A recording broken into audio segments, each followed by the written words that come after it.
Hey everybody, it's me again, Jennifer Christensen, coming to you from Pack 4877. I am again one of the wolf leaders. I'm here today to talk to you about the fun elective, the wolf elective, Finding Your Way.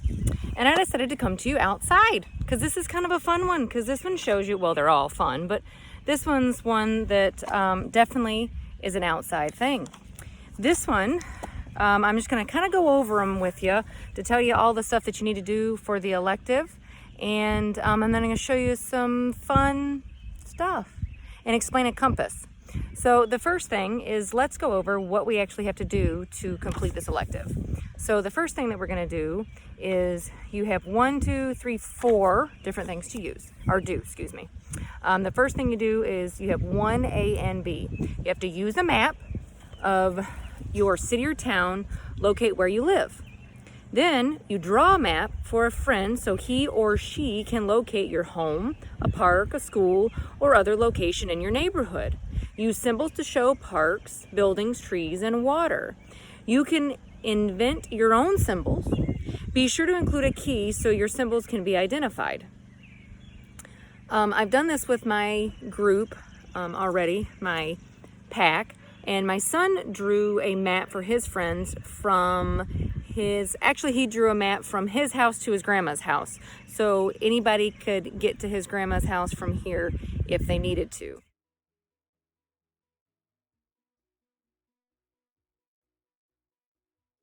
The second thing you do is you have, again, an A and a B. You identify what a compass rose is and where it is on the map. And then you use a compass to identify which direction is north. Show how to determine which way is south, east, and west. So this is when I'm going to show you a compass. So this is one of the compasses that we have. It's a pretty nifty one. I actually have it folded over right now. It has a little magnifying glass with it. So this is kind of a neat compass. I am not the best with compasses, but I'm going to try to show you the best I can. So I'm going to stand up and show you. So right now, I know where I am. We know that the compass always points north. So I'm going to turn the screen around and show you what my compass. Here is our compass. So I'm going to try to point to it so you can see. So we need to see where north is. So this compass should be pointing north for us. And it is. So we know, see, on this one we can see that our compass is pointing north. So when we turn it, if you look, north kind of moves. Should always move to where north actually is. So see how it's moving? All right, so now we have the compass pointed actually north.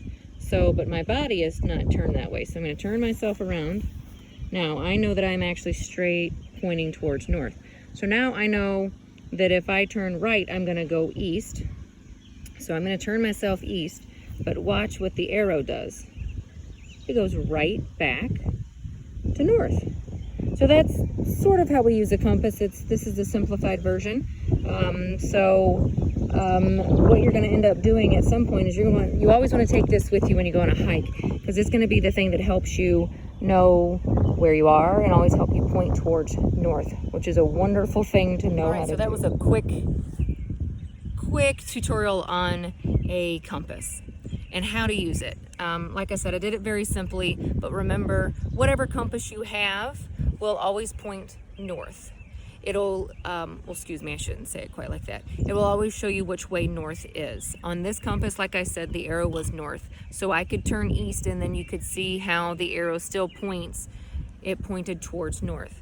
The other fun thing to know is, if you're ever stranded and you have an iPhone, or your leader that's with you has an iPhone, there is an actual app that's already built into these phones that have a compass. So you'll never be without a compass if you have your iPhone. I'm not sure about an Android, but I know on an iPhone it does. Now, our number 3 for an elective is go on a scavenger hunt using a compass and locate an object with a compass. So what my den did, it was actually kind of fun. We got them to download Pokemon Go, And when we did that, it actually has a compass on that. And we have a local spot where there's kind of a hot spot for the Pokemon. And it was really nice because the kids could go on a scavenger hunt for these Pokemon, but they were also using that compass the whole time.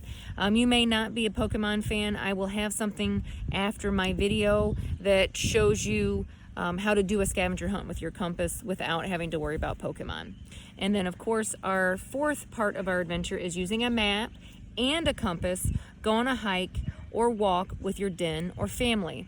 So at our same meeting, they got to play Pokemon Go to use the compass, but I and another leader made a quick little map for them to try to get them to go to where the X marks the spot. And what was fun was we actually set it up where we knew where they were gonna start, and then we mapped it out, and where their X marks the spot was their fun snack. So that was something fun we were able to do, and you're actually able to do it outside because you can socially distance while you're doing this. It's a great fun activity. If you are not able to do it with your den, you can do it at home with mom and dad, or one of your legal guardians, or some of your buddies, or maybe one of your siblings.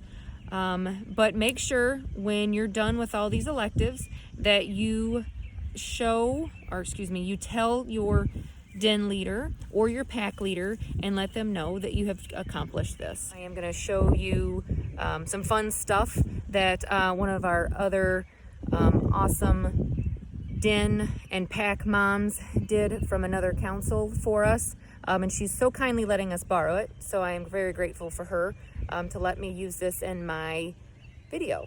So like I said, if you're not a Pokemon fan, at the end of this is a great explanation of how to do this adventure at home.